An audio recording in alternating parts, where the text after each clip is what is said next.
Yes dear student, welcome. आपका सभी का स्वागत है। Today we are going to discuss about the mechanics. Yes, आप कैसे हैं सब लोग? बढ़िया, शानदार, marvellous, fabulous. How is going your study? बहुत बढ़िया। Okay, welcome again. आप लोगों का स्वागत है। शेयर कर दीजिएगा, लाइक कर दीजिएगा। आज न्यू चैप्टर पे हम चल रहे हैं, ठीक है। हमने बेसिक्स, दो unit, dimension, vector and measurement also we have discussed. अगर आप लोगों ने नहीं देखा, प्लीज़ पिछली वाली वीडियोज़ को ज़रूर देखिए। बहुत अच्छा मटेरियल हमने प्रोवाइड किया है। और लाइक और शेयर कीजिए, अप्रिशिएट कीजिए, ठीक है। और मन लगा के, फोकस होकर पढ़ाई ज़रूर करें, वो मेन इंपॉर्टेंट थिंग है। आज हम बात करें mechanics. So dear student, what is the mechanics? And mechanics के अंदर जो ब्रांचेज आती है वो क्या है? Statics, kinematics and kinetics, dynamics. Generally ये मैकेनिक्स है, इंजीनियरिंग का पार्ट है, एक्चुअली है तो फिजिक्स ही। एडवांस में इसको डिस्कस करते हैं तो वहाँ पे मैकेनिक्स में हम स्ट्रेस कैलकुलेट करते हैं, स्ट्रेन कैलकुलेट करते हैं, और 11th में भी हम उसका इंट्रोडक्शन पढ़ते हैं। एक चैप्टर आपके है, ठीक है, प्रॉपर्टीज ऑफ सॉलिड्स के नाम से। So there will be study about that. So mechanics is the branch of physics, और you can say engineering, in which we deal with the objects at rest और in motion. Either object rest में हो या motion में हो, उनके साथ में हम डील करते हैं, स्टडी करते हैं। उनके characteristics like force, stress, strain, whatever जो भी फिजिकल फंडामेंटल्स उनके साथ में रिलेट होते हैं, उनकी हम स्टडी करते हैं। जस्ट एग्जांपल के लिए बात करता हूँ। सर, ये मार्कर है, मैंने इसको बेंड किया, ठीक है। अब ये रेस्ट में है, बिल्कुल। अगर हम रेस्ट में हैं, यहाँ से यहाँ सपोर्ट कर दिए, फिक्स है। अब आपने इस पर लोड अप्लाई किया, कितना लोड अप्लाई करोगे कि ये ब्रेक हो जाए, या कितना ये सस्टेन कर पाएगा, ठीक है। तो ये सब हम स्टडी करते हैं स्टैटिक्स में, ठीक है। उसके हम किस में स्टडी करते हैं? स्टैटिक्स में। ओके, नाउ आ जाइए काइनेमेटिक्स एंड काइनेटिक्स में, जिसकी हम यहाँ डिस्कस करेंगे। काइनेमेटिक्स में आप लोगों ने ऑब्जर्व किया होगा कि मैंने एम को कैपिटल एम यहाँ पे लिखा है। इसका रीजन है डियर स्टूडेंट, क्या रीजन है? In kinematics we study only motion, ठीक है। Without considering any cause of motion, sir क्या मतलब इस लाइन का? थोड़ा समझा दीजिए प्यारे बच्चों। ये मार्कर चल रहा है, फ्लाई कर रहा है, ठीक है, मोशन में है, समझ पा रहे हैं? मोशन को भी डिफाइन करेंगे, डोंट वरी, थोड़ा सा समझिएगा। ये जो मूव कर रहा है, पोजीशन चेंज कर रहा है with respect to time, with respect to space, तो ये मोशन में है, ठीक है। सिंपल डेफिनेशन है, थोड़ा सा समझिएगा। ये जो मूव कर रहा है, पोजीशन चेंज कर रहा है with respect to time, with respect to space, तो ये मोशन में है, ठीक है। सिंपल डेफिनेशन है। लेकिन यहाँ पे इसको मूव करा कौन रहा है? There is a external agent, कुछ तो होगा, कोई फोर्स होगा, टॉर्क होगा। ये रोटेट कर रहा है लाइक दैट, ये रोटेट कर रहा है लाइक दैट, देख रहे हैं? तो कुछ ना कुछ तो एक्सटर्नल एजेंट लग रहा है। सर, एक्सटर्नल एजेंट आपका हैंड है। सर, आपका एक्सटर्नल एजेंट हैंड है यहाँ पे, समझ पा रहे हो? तो मोशन आप जब आप दे रहे हो तो वहाँ पे कुछ ना कुछ कोज होता है ड्यू टू टॉर्क। जैसे मैंने इसको बिल्कुल लूजली, ये डाउनवर्ड क्या हुआ, रोटेट हुआ यहाँ तक आके, फिर स्टेबल इक्विलिब्रियम आया इसका, ठीक है। यहाँ से मैंने इसको क्या किया, फोर्स लगाया, मोशन में। So what is the reason behind it, ठीक है। We will not study in kinematics, only study M for motion, kinematics में only study M for motion without considering any cause of motion, ठीक है। It means we will discuss in kinematics only the equations v is equal to u plus at, s is equal to ut plus half at square, and third equation आप जानते होंगे, v square is equal to u square plus 2as. we will not talk about any force, हम केवल और केवल बात करेंगे result की, जिस ड्यू टू फोर्स और टॉर्क जो भी मोशन प्रोड्यूस हो रहा है उसकी स्टडी करते हैं। इतना सा समझिए डियर स्टूडेंट, इसमें only study of motion without considering any cause of motion, that is you can say force, torque am I right? यही तो होते हैं मोशन के लिए रिस्पॉन्सिबल। इसमें क्या हुआ, टॉर्क लगा डाउनवर्ड, इसलिए इसमें क्या किया, फोर्स लगाया। काइनेटिक्स जिसको हम डायनेमिक्स के नाम से भी जानते हैं, dear student can you tell me just अब इसके आगे की बात होगी। इसमें क्या होगा sir, study dynamics means force, study of motion with its cause got the point.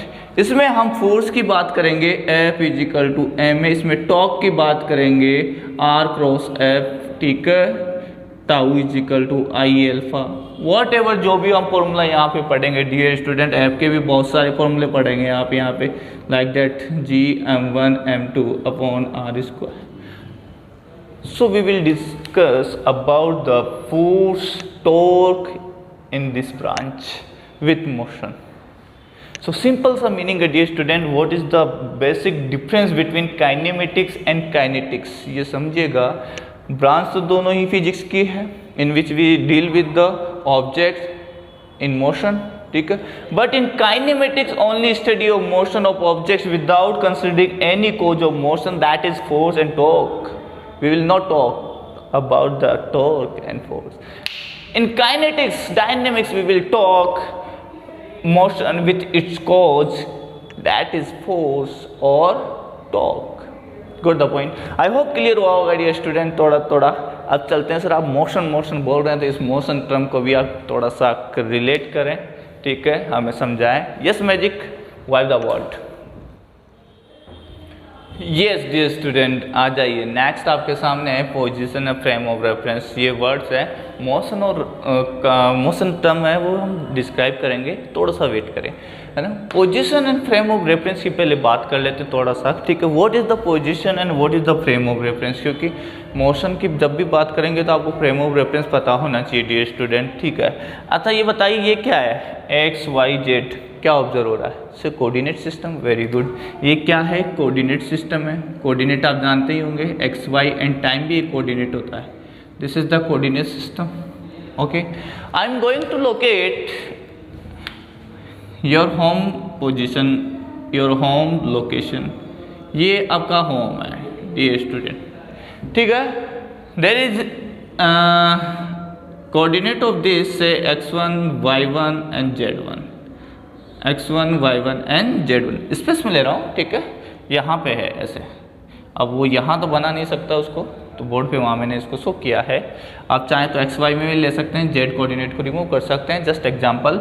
ये हमने कहाँ से लिया, एक ओरिजिन, एक फिक्स पॉइंट हमको पता है, वहाँ से इसकी पोजीशन को हमने डिफाइन कर दिया डियर स्टूडेंट। और हम वेक्टर पढ़ चुके हैं, ठीक है, वेक्टर हम पढ़ चुके हैं। इस ओरिजिन को हमने फिक्स पॉइंट कंसिडर किया है, एक ये फिक्स पॉइंट है डियर स्टूडेंट, ये फिक्स पॉइंट है, ठीक है, एक तरह से रेफरेंस पॉइंट है। ये क्या है, रेफरेंस पॉइंट है डियर स्टूडेंट, ठीक है।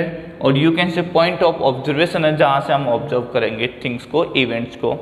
यहाँ से एक एरोप्लेन फ्लाई होता है, आपने एक एरोप्लेन उड़ाया, ड्रोन उड़ाया, ठीक है, एक एरोप्लेन यहाँ से फ्लाई करके यहाँ पहुँच गया। ये किसी टाइम t1 पे यहाँ पे था, किसी टाइम t2 पे यहाँ आ गया, और इसका कोऑर्डिनेट हो गया x2 y2 एंड z2, सही है, सुनो, गॉट द पॉइंट, समझना चीज़ को, ठीक है। यहाँ से आपने ड्रोन फ्लाई करवाया t1 टाइम पे, और ये t2 टाइम बाद में इसी पॉइंट B पे रीच कर जाता है। ये पॉइंट A हो गया, ये पॉइंट B हो गया, ठीक है। तो उसका लोकेशन चेंज हो गया, यू कैन से पोजीशन चेंज हो गया, यू कैन से उसका पोजीशन वेक्टर चेंज हो गया।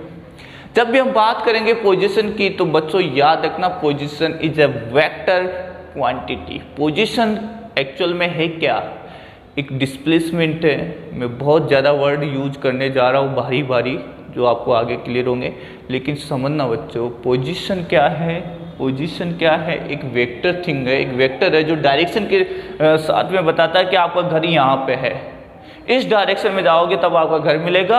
आपका जो फाइनल जो ड्रोन उड़ के गया है, फ्लाई करके गया, इस पॉइंट पे जाके मिला है, तो वो इस डायरेक्शन में है। तो वेक्टर क्वांटिटी में डायरेक्शन होता है, ठीक है। वेक्टर क्वांटिटी में क्या होता है, डायरेक्शन होता है डियर स्टूडेंट। तो पोजीशन एक वेक्टर क्वांटिटी है, समझना उस चीज को प्यारे बच्चों।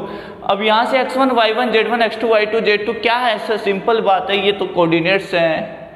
तो पोजीशन को शो करने के लिए हमें कोऑर्डिनेट्स रिक्वायर होते हैं। कोऑर्डिनेट्स हम कहाँ से लेते हैं, एक फिक्स पॉइंट होता है, रेफरेंस पॉइंट होता है, और इस पूरे सिस्टम को बोलते हैं फ्रेम ऑफ रेफरेंस। इसको क्या बोला, frame of reference.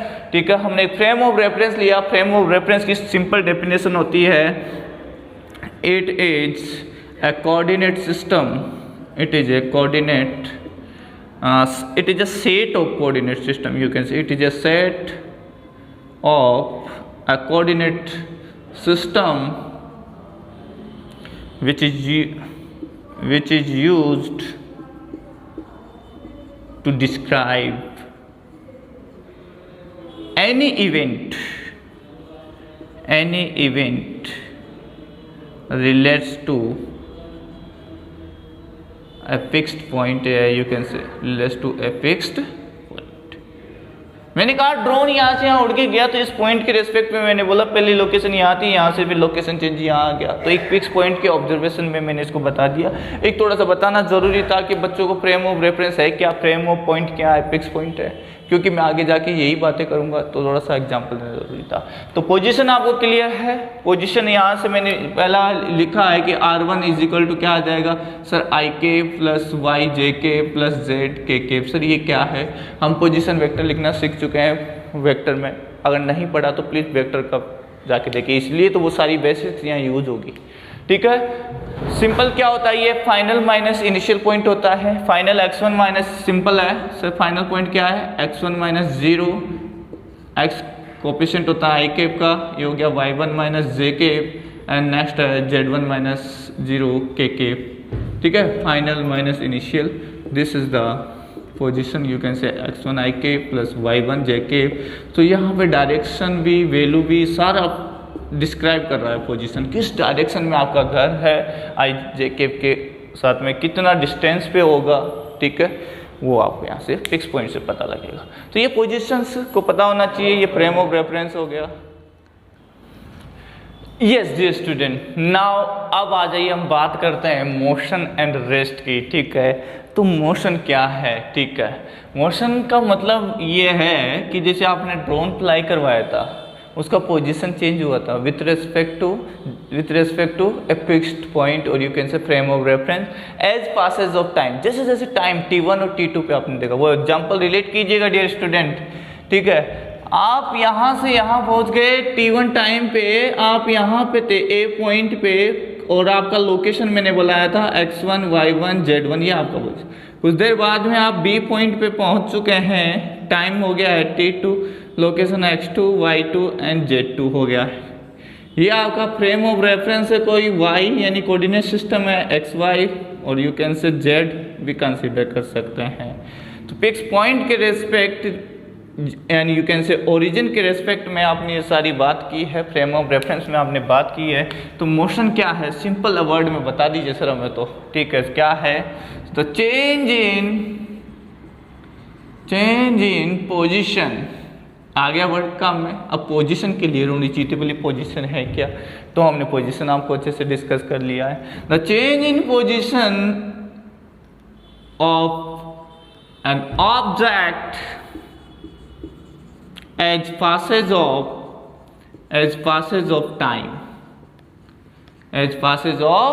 time with respect to a frame of reference। देखो भैया, दोनों नाम हमको बोलने पड़ेंगे, स्टैंडर्ड डेफिनेशन आपको देनी पड़ेगी। फ्रेम ऑफ रेफरेंस का मतलब एक फिक्स्ड ऑब्जर्वेशन पॉइंट होगा, सिस्टम होगा, उसी में आप बात कर पाओगे, नहीं तो कहाँ से कहाँ लोगे भाई। x1 बोलोगे तो कहाँ से बोलोगे, फिक्स पॉइंट तो चाहिए ना भाई, इतनी दूरी पे है पहला पॉइंट, दूसरा पॉइंट इतनी दूरी पे है, am I right? लोकेशन तो डिफाइन करोगे कहीं से तो बोलोगे ना, कोई लैंडमार्क तो होना चाहिए। लैंडमार्क ही है ये, फ्रेम ऑफ रेफरेंस एक तरह से लैंडमार्क है भैया, बिल्कुल अच्छा वर्ड आ गया, लैंडमार्क। हाँ जी, nearby government school, nearby government hospital, nearby और this kind of temple, nearby this coaching, nearby planet of physics, तो ऐसा लैंडमार्क आपको बताना पड़ेगा, फ्रेम ऑफ रेफरेंस बताना पड़ेगा, उसके कंपेरिजन में आपको बोलना पड़ेगा कि इतना डिस्टेंस पे इतना है। तो यहाँ से यहाँ T1 टाइम के रिस्पेक्ट में जैसे जैसे टाइम पास हो गया, जैसे जैसे टाइम पास होता जाएगा भैया, वैसे वैसे इसकी पोजीशन चेंज हो रही है इन फ्रेम ऑफ रेफरेंस में, तो हम बोलेंगे कि वो किस में है, मोशन में है। ठीक है, अच्छा सर या हम मुझे से बोलेंगे मोशन, बिल्कुल मोशन में है। लेकिन जनरली अगर इसको अब फिजिकली बात करें, मैं अभी यहाँ पे हूँ, ठीक है, अभी मैं यहाँ पे हूँ, देख पा रहे हो, आज मंथ ईयर है 2020, मंथ सितंबर, ठीक है, डेट है 11 सितंबर। 11 सितंबर में ये मैं वीडियो रिकॉर्ड कर रहा हूँ 2020, लोकेशन यहाँ पे है। आने वाले 5 साल में पता नहीं इस समय में कहाँ पे रहूँगा या कहाँ रहूँगा, ठीक है। टाइम पीरियड, टाइम चेंज हुआ, लोकेशन मेरी चेंज हुई, ठीक है, क्या उसको भी मैं मोशन बोलूँगा? आपकी डेफिनेशन तो यही कह रही है ना कि चेंज इन पोजीशन, चेंज, मेरी पोजीशन चेंज हो गई, अभी मैं यहाँ पे था डियर स्टूडेंट, और मैं 5 साल बाद की टाइम की तो बात कर रहा हूँ ना। मालूम मैं कहाँ हूँ, अमेरिका हूँ, अमेरिका नहीं तो चलो दिल्ली में हूँ, दिल्ली नहीं तो चलो ठीक है अपने ही राजस्थान में, राजस्थान से हूँ तो राजस्थान में कहाँ से, राजस्थान में अपने घर पे हूँ, अभी मैं कोचिंग में हूँ, तो लोकेशन तो चेंज होगी ना। इवनिंग टाइम है, मालूम है घर पे हूँ, पूजा का टाइम है, पूजा कर रहा हूँ, तो लोकेशन चेंज हुई ना, टाइम चेंज हुआ, तो उसको मोशन बोलूँगा क्या? नहीं, वो मोशन नहीं है सर। एक कंसिडरेबल टाइम ड्यूरेशन में ही हम ये बात करेंगे कि इमोशन, जैसे मैंने बोला कि sir t equal to 0 second पे यहाँ पे है x1 y1 z1, t equal to 2 second के बाद में यहाँ पे x2 y2 z2, तो दिस इज द मोशन। यहाँ पे इस मार्कर का लोकेशन एक कंसिडरेबल टाइम में, एक कंसिडरेबल टाइम में, ऐसा नहीं कि इसको भैया आज स्टार्ट किया है 1 साल 2 साल 3 साल 4 साल 5 साल 7 साल 8 साल मोशन में तो है, लेकिन वो एक मोशन वाला फीलिंग नहीं देगा आपको। क्यों? क्योंकि ऑब्जर्वर तो चेंज, वहां पे ऑब्जर्वर बैठा है थोड़ी रहेगा इसके लिए। हाँ, ये जरूर बोल सकते हो कि जो एस्ट्रोनॉट्स रहते हैं वो जरूर देखते रहते हैं, लेकिन वो पोजीशन लोकेट ही बताते हैं, मोशन तो डिस्क्राइब करना मुश्किल हो जाता है वहाँ पे, तो वो एक एक्सेप्शनल केस है वहाँ पे। तो ये मैं यहाँ बताना चाह रहा हूँ कि यहाँ पे आपको जो टाइम ड्यूरेशन लेनी है वो कंसिडरेबल टाइम ड्यूरेशन होनी चाहिए। डेफिनेशन तो अपनी जगह बिल्कुल सही है, इसको गलत नहीं कर सकते, लेकिन जो रियलिटी में फिजिकल बात करेंगे या प्रैक्टिकल तो क्या बोलोगे, इसको मोशन थोड़ी ना बोलोगे, मोशन तो देखो मेरा मुँह हो रहा है, दैट इज द मोशन। एक कंसिडरेबल टाइम में अगर लोकेशन चेंज हो रही है तो टाइम ट्रेवलिंग में नहीं पहुँच जाए अब हम, ठीक है। रेस्ट क्या होगा, फिर रेस्ट क्या होगा, रेस्ट को आप कैसे डिफाइन कर सकते हैं? सर रेस्ट क्या होगा? When the position of an object does not change with as passage of time, जैसे जैसे टाइम जाएगा एज पासेज ऑफ टाइम तो ये चेंज नहीं होगा, then it is said to B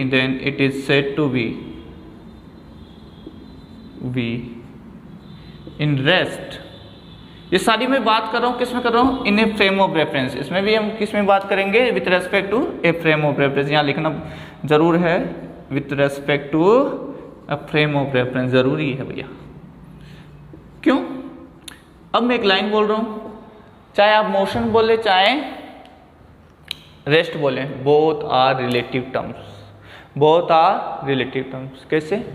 देखिएगा, yes magic white that portion.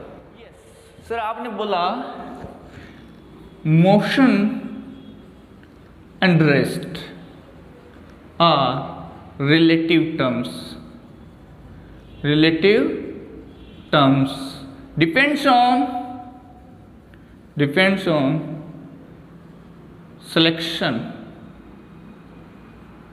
on selection of frame of reference।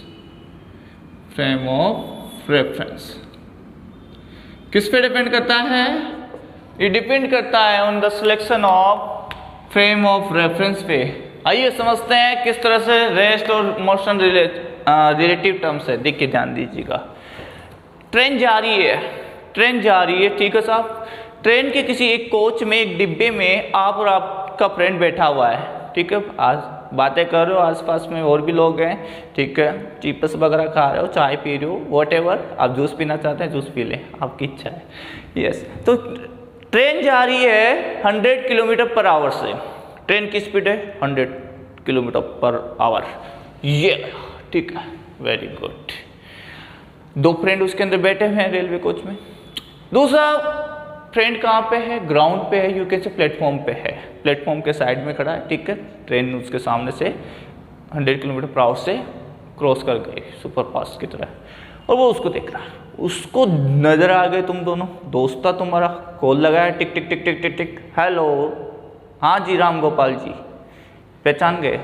हाँ सूरज कुमार बोल रहा हूँ, ठीक है। तुम्हारे साथ में और कौन है? राजेंद्र गोपाल भी है, राजेंद्र है, राम गोपाल है और सूरज है, ठीक है। जो भी है, 3 ABC मान लीजिए, ABC। सी ने देखा, सी ने कॉल किया ए को, बोला महोदय ए आप किस स्पीड से चल रहे हैं? तो उसने कहा यार मैं तो चल कहाँ रहा हूँ, मैं तो डिब्बे में बैठा हूँ, ट्रेन चल रही है। अच्छा, नहीं बुस्सी बोलता नहीं, आपकी स्पीड है 100 किलोमीटर पर आवर, आप 100 किलोमीटर पर आवर से मेरी आंखों के सामने से निकले हैं। तो सही है। ए ने अपने फ्रंट साथ जो आगे बैठा था, फ्रंट में बैठा था, बी से पूछा भैया यार वो सी ऐसा कह रहा है कि मैं 100 किलोमीटर पर आवर से चल रहा हूँ, तेरे को मैं दिख रहा हूँ कि 100 किलोमीटर पर आवर से चलता हूँ? बी बोलता है नहीं यार बिल्कुल, तुम तो मेरे सामने बैठे हो, रेस्ट पे हो, तुम्हारी तो पोजीशन चेंज ही नहीं हो रही मेरे रेस्ट पे में, देखो मेरे सामने बैठे हो अभी भी। अगर तुम 100 किलोमीटर पर आवर से चल रहे होते तो पता नहीं कहाँ चले जाते, डिब्बे को क्रॉस कर जाते आगे पीछे कहीं पे, am I right? तो वो भी सही है, बी भी। ए कंफ्यूज हो गया, सी कह रहा है कि मैं 100 किलोमीटर पर आवर से चल रहा हूँ, बी कह रहा है कि मैं रेस्ट में हूँ, सी कह रहा है मैं मोशन में हूँ, बी कह रहा है मैं रेस्ट में हूँ। ये क्या है? दोनों तो नहीं हो सकता ना, या तो मोशन में होगा या रेस्ट में होगा। फोन लगाया उसने प्लेनेट ऑफ फिजिक्स में, hello train train, Ganesh sir, हाँ जी बताएं कैसे हैं? सब बढ़िया हूँ, एक दुविधा है, एक प्रॉब्लम है, पूछे। मेरा फ्रेंड सी बोल रहा है कि मैं 100 किलोमीटर पर आवर से चल रहा हूँ, और मेरा फ्रेंड बी बोल रहा है कि मैं रेस्ट में हूँ। मैंने बोला तुम बैठे किस में हो? ट्रेन में। ट्रेन की स्पीड क्या है? 100 किलोमीटर पर आवर। जब तुम्हारा फ्रेंड जो तुम्हारे सामने बैठा है वो तुम्हें जीरो स्पीड बताता है, फ्रेम ऑफ रेफरेंस ट्रेन को कंसीडर करता है, और जो फ्रेम ऑफ रेफरेंस है वो तुम्हारे लिए दोनों के लिए कॉमन है, दोनों की स्पीड 100 किलोमीटर पर आवर है, 100 किलोमीटर पर आवर है, तो तुम्हें पता ही नहीं लगता कि तुम चल रहे हो। एक दूसरे की पोजीशन क्या है? फिक्स है। क्यों? तुम लोगों ने फ्रेम ऑफ रेफरेंस किसका लिया? ट्रेन का लिया है, ट्रेन का। तो तुम दोनों की पोजीशन रिलेटिवली चेंज नहीं हो रही, आपस में तो चेंज नहीं हो रही, ट्रेन लेके चल रही है दोनों को, सारे के सारे ऐसे कैसे साथ जा रहे हैं। जितना चेंज तेरे में आ रहा है उतना चेंज मेरे में आ रहा है, ए में भी सेम आ रहा है, तो पता ही नहीं लग रहा, इसलिए तुम एक दूसरे को रेस्ट में कंसीडर कर रहे हो। बट जो बेचारा जो ग्राउंड पे है वो ग्राउंड का रेस्पेक्ट ले रहा है, वो ग्राउंड को फ्रेम ऑफ रेफरेंस मान रहा है, ग्राउंड को रेस्ट में मान रहा है, और ट्रेन उस पर चल रही है 100 किलोमीटर पर। तो ट्रेन में जो भी बैठा होगा प्राणी, ए हो चाहे बी हो, सब 100 किलोमीटर पर आवर से चलते हुए नजर आएंगे उसको। तो दैट्स व्हाई जो आपके लिए रेस्ट में है वो किसी के लिए मोशन में हो सकता है। डिपेंड करता है कि selection of frame of reference कौन सा है। एक एग्जांपल और ले लेते हैं डियर स्टूडेंट, ठीक है, कोई बात नहीं, डिटेल जाएगा, थोड़ा लेंथ होगा, लेकिन समझिएगा। आपका दोस्त साइंटिस्ट बन गया, आप अपने घर पे बैठे हैं टेबल पे, ठीक है, आप कोई अच्छा राइटिंग कर रहे हैं, अच्छा लेटर लिख रहे हैं स्टूडेंट्स के लिए, मोटिवेशन स्पीच लिख रहे हैं, मोटिवेशनल स्पीच लिख रहे हैं। और दूसरा आपका फ्रेंड एस्ट्रोनॉट है जो इंटरनेशनल स्पेस स्टेशन पे रिसर्च कर रहा है। अब आप यहाँ पे आपके परिवार वालों से पूछो, वो बोलेंगे आप तो रेस्ट पे हैं, आप तो टेबल पे बैठे हुए हैं। आपने अपने दोस्त से पूछा, मान लो कोई टेक्नोलॉजी आ गई जिससे आप बात कर रहे हो, उससे टेक्नोलॉजी तो है, कोई बड़ा अजीत दोस्त है, याद आ रही है कि भैया आप तो बात ही कर लो, कैसे भी आपने कांटेक्ट किया उससे, मान लो इंटरनेशनल स्पेस स्टेशन से भी व्हाट्सअप हो गया, वीडियो कॉलिंग हो गई आपकी, लेट्स अज्यूम हो सकता है, यस, और हो रहा है। तो उससे पूछा कि भैया मेरे घर वाले कह रहे हैं कि मैं तो रेस्ट पे हूँ। तो एस्ट्रोनॉट साहब बोलते हैं नहीं नहीं नहीं नहीं, you are not at rest, you are revolving with earth, क्योंकि अर्थ तो स्पिन भी कर रहा है, रिवॉल्व भी कर रहा है सन के अराउंड। तो जो अर्थ से बाहर है उसने फ्रेम ऑफ रेफरेंस लिया स्पेस को। स्पेस के रेस्पेक्ट में उसको अर्थ मूव करता हुआ नजर आ रहा है। इसमें जो बैठा हुआ हर प्राणी है उसका दोस्त, वो भी मूव करता हुआ नजर आएगा। Got the point. लेकिन जो उसके फैमिली मेंबर हैं वो तो अर्थ पे ही है। उन्होंने फ्रेम ऑफ रेफरेंस किसको लिया? अर्थ को। तो अर्थ मेरे लिए भी कॉमन हो गया, फैमिली मेंबर के लिए भी क्या हो गया? कॉमन हो गया। तो दोनों का साथ में होगा, जो भी पोजीशन चेंज होगा अर्थ के साथ में, तो हमें फील ही नहीं होगा कि हमारा पोजीशन चेंज हो रहा है, क्योंकि हमने तो अर्थ को ही फ्रेम ऑफ रेफरेंस मान लिया। इसलिए मैं रेस्ट में नजर आऊँगा फैमिली मेंबर्स को, और मेरे दोस्त को मैं क्या इसमें नजर आऊँगा? मोशन में। That's why rest and motion are relative terms. वो ये हर बात के दो पहलू होते हैं। जो मेरे लिए सही है वो आपके लिए गलत हो सकता है, जो आपके लिए सही है वो मेरे लिए गलत हो सकता है। ठीक है, वैसे रेस्ट और मोशन है, जो आपके लिए रेस्ट में है वो आपके लिए मोशन में भी हो सकता है। डिपेंड करता है selection of frame of reference. Selection of frame of reference. Got the point dear student. मैंने ट्राई किया है समझाने का अच्छे से। ठीक है, आगे नेक्स्ट लेक्चर्स में हम बात करेंगे डिस्टेंस, डिस्प्लेसमेंट, जो एक्चुअल हम पढ़ना चाह रहे हैं। ठीक है, ये थोड़ा सा मैंने आपको बताना था, डिटेल में थोड़ा सा ज़्यादा गए। Thank you for watching. Please like करें, सब्सक्राइब करें, शेयर करें, और be active, be happy, B focus. Thank you for watching.